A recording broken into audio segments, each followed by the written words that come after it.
guys, welcome back to the Curly Reader. My name's Amanda, and today I want to share with you my top 5 reads of the first quarter of 2021.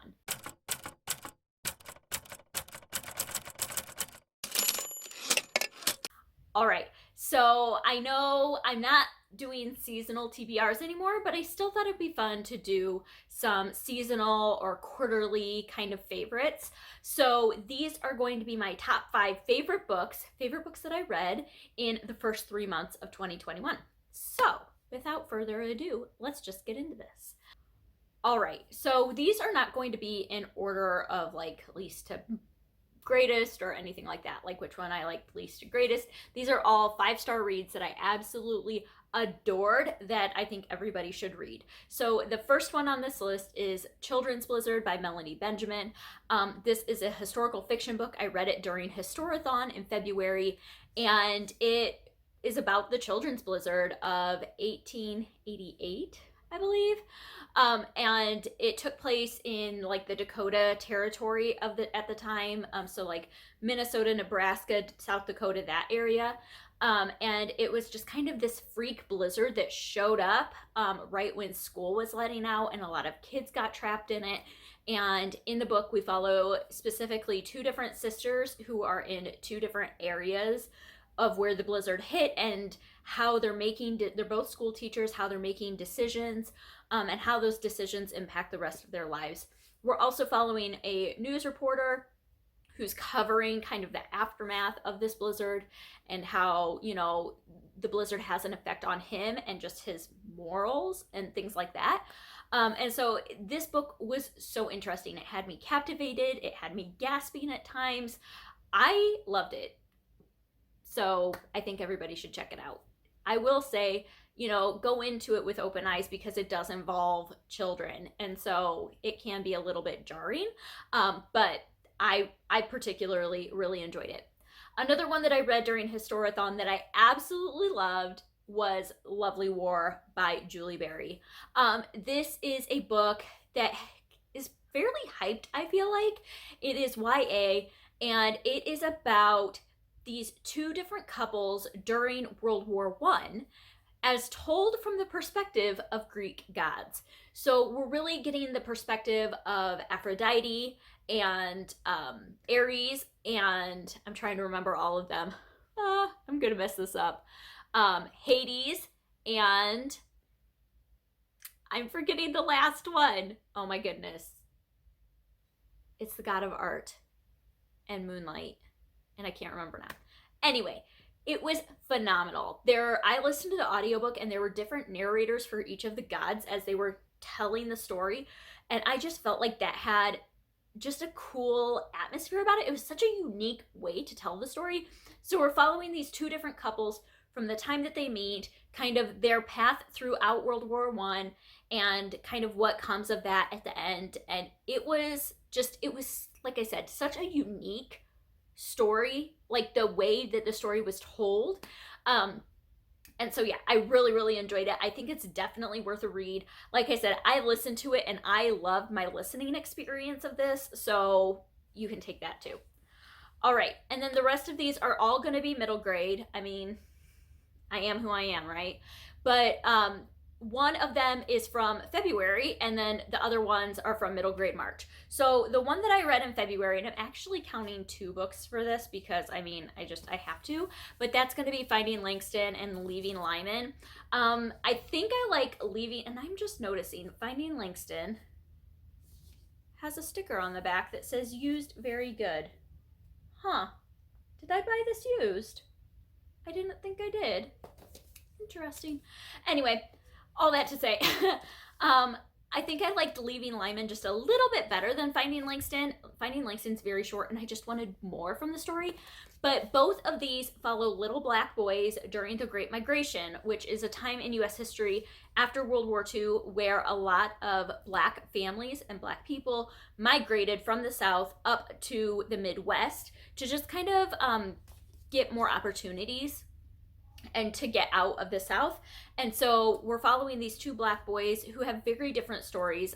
Lyman is actually a bully in Finding Langston. That's how we meet him in Finding Langston. They're companion novels, but you could totally read them independently if you wanted to. There's a third one coming out at the end of this year that I'm so excited for.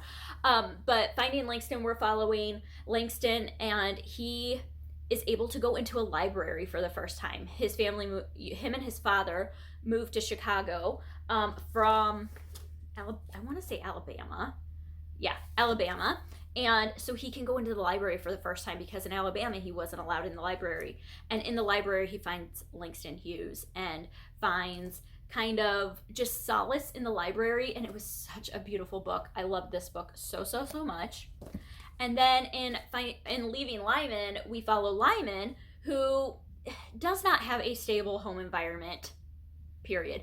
His dad is in Parchman Penitentiary, I cannot say that word, penitentiary, there we go, in Mississippi, and his mother has just kind of abandoned him, and so he's living with his grandparents, and eventually they have to move north, and he spends some time with his mom and his stepfather, who is bad news. And it's just, this book is so frustrating because all of the adults in his life just keep failing him over and over and over again. And like I said, in Finding Langston, he's a bully. And in this book, you get to understand how he kind of, that personality or those actions, where they come from. And at the end of this book, I was crying. I just wanted to hug this child and tell him that he mattered. And I could see so many kids in this boy. And like every time I try to talk about it, I get teary-eyed because as a parent, this story just resonated with me so much and how hurt he was throughout the whole book. And I loved it. I loved it so much. The writing is brilliant. The characters are just fantastic. And I just, oh my goodness, please read these books. Lisa Klein Ransom is just amazing. So, all right. So that was one or two. I cheated, but you know. And then another one that I read during middle grade March is Orion Lost by Alistair Chisholm. Oh, I always think I need to look up how to pronounce his name, and then I never do. But this is a sci-fi, a middle grade sci-fi. It is a British publication. And so there are a few swear words in this, just so everybody is aware. I have noticed with British books that tends to be a thing that we don't get here in the US. And so beware of that. Definitely for a little bit of an older middle grade range. But I loved this story. I thought it was very interesting. There were some twists and turns that I didn't see coming. There were some that I did. But I just thought it was so good. It follows our main character. What was her name again? Beth, who is on a spaceship going from Earth to another planet that is being, what is it called? Terraformed? Is that right? I think so.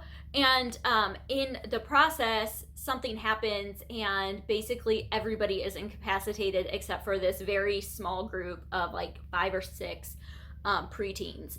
And they kind of have to run the ship and figure out how to get the ship back on course to where it's supposed to be.